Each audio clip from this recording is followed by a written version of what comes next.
Yo, what is good YouTube? I am Richie Kicks, and today I'm going to be bringing you all the performance review on the brand new Way of Wade 8085 Ultra V2.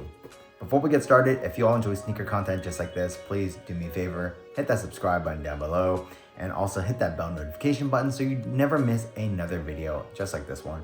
Also, if you did want to buy a pair of these, I'll leave an affiliate link in the description box below. If you do purchase through that link, it does help me out directly, which is very, very much appreciated. But anyways, let's get right into it. As always, starting off with the traction, the 8085 Ultra V2 features the exact same traction pattern as the regular 8085 Ultra. What you're gonna get is this traditional herringbone traction pattern with a half tough rubber and half GCU. Well, it's more like 75% tough rubber and then 25% GCU. Around this toe area is where the GCU is, and then everything else is tough rubber. And how does this traction perform? Honestly, it's pretty good. If you are playing on your clean courts, you're gonna have no issues whatsoever. You're gonna have a very, very hard stop, and it's very, very nice. If you're playing on your like mildly dusty courts, moderately dusty courts, you're not really gonna have any issues there as well. You might start to notice some dust accumulation though on the outsole. So just a quick wipe and you're gonna be good to go. If you're playing on your extremely dusty courts, this is where you're gonna notice the traction just not performing as great. You will have to constantly wipe, as like I already mentioned, this thing does pick up dust. And if you don't wipe, you will be sliding to a stop. The good thing is you will never completely slide out. I never completely slid out or anything like that, which is good. But yes, you will be sliding to a stop if you're playing on your very, very, very dusty courts. But for most of us, I would say, my courts are moderately dusty. Most of the time, sometimes it can get very, very dusty. But me playing on my gym courts, I'm perfectly fine. I just have to wipe every so often, and then the traction is still very, very good. So moving on to the cushion, the 8085 Ultra V2 features the same cushion setup as the regular 8085 Ultra. And what you're gonna get is a full-length drop-in midsole, and that drop-in midsole is made up of Super Boom.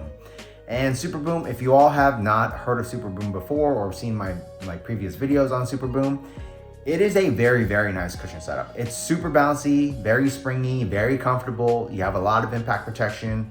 The weird thing is though, in here, just like the regular 8085 Ultra, I would say court feel and responsiveness is still pretty good for the amount of cushion that you're actually getting in this shoe, which is awesome.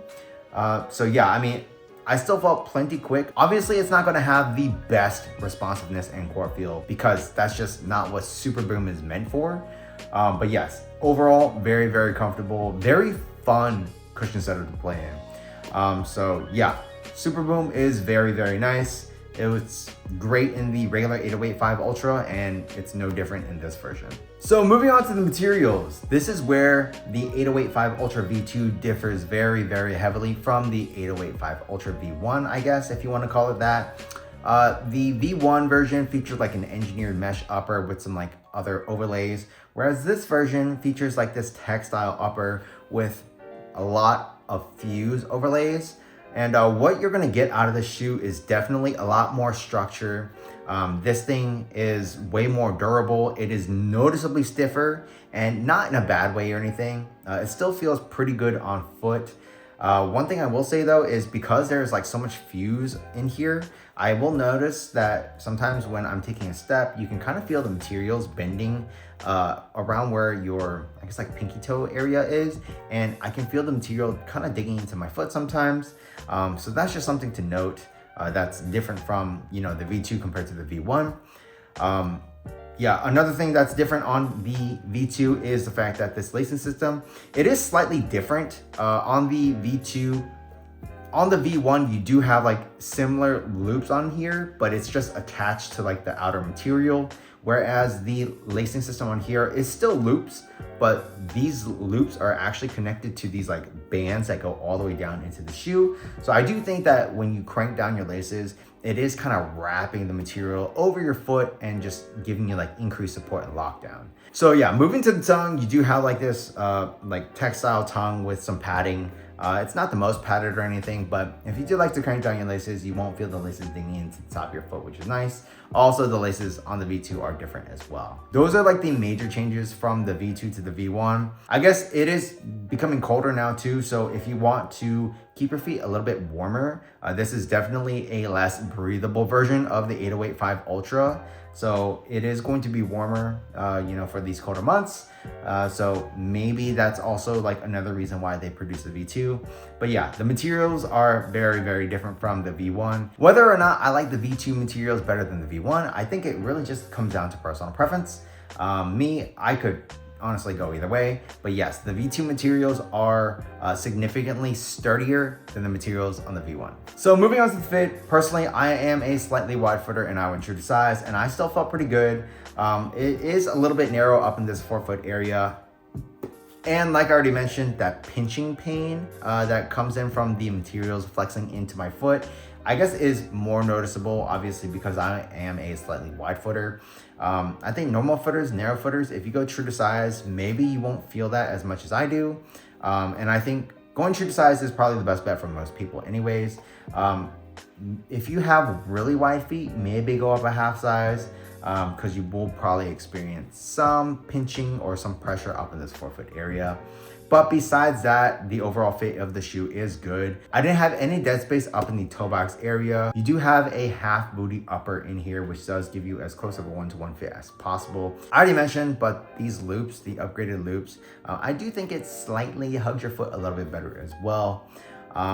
Yeah, I mean, overall, the fit in the 808 Ultra V2 is good, and I think true to size is probably the best bet for most people. So moving on to the support, personally, I didn't have any support issues in the shoe. Starting off with the back, you do have an internal heel counter with some heel sculpting and some adequate heel padding as well. I didn't have any heel slippage in the shoe. No heel containment issues. As far as side-to-side movement on the footbed goes, you're gonna be covered there as well. The materials do a great job of making sure your foot is not sliding around on that footbed. And the drop-in does have like a slight sidewall as well, which, obviously helps with that containment. As far as hard lateral movements go, you're gonna be covered there as well. You have a fairly wide base in here, and although you don't have an actual outrigger, this is plenty wide, so you're not gonna be rolling over. And then when it comes to torsional rigidity and stability, you're covered there as well. You all can see this carbon fiber plate right here. It's very stiff and rigid. You're not gonna have any issues. So yeah, support in the 808 Ultra V2 is also very good. So the 808 Ultra V2 retails for $159, which is the same price as the V1.